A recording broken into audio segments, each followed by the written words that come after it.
Like, all of my favorite bands are my favorite bands because of their albums, not because of certain songs, not because of their live performances or their technical abilities, because of their albums and the way that they make me feel, the stories that they tell sonically and lyrically.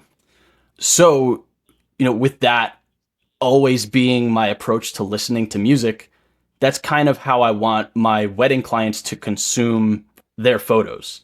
Not as, singles or like the Instagram posts, like the Yeah. wow photos, but as each little moment as its own song, Mhm. take it. And there's, 15 to 20 photos of that moment that tell that story and sing that song, and then we move on to the next one. And they all flow together, but there are the ebbs and flows and the highs and lows that make a good music Yeah. album that also make a good wedding photo album or photo Yeah. gallery. So I think that's probably the biggest connection between the two of When them. you do your album sales, do you ever bring that up? Like, do you ever approach the conversation as think of this as your album and like your music album, not your album, and basically just going along with what you just said, but to your clients? Do you ever approach it like that?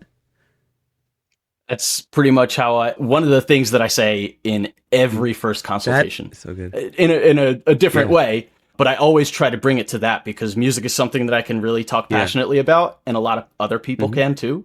So I find that's a good like convergence Yeah. point to take it from like small talk to Yeah. business.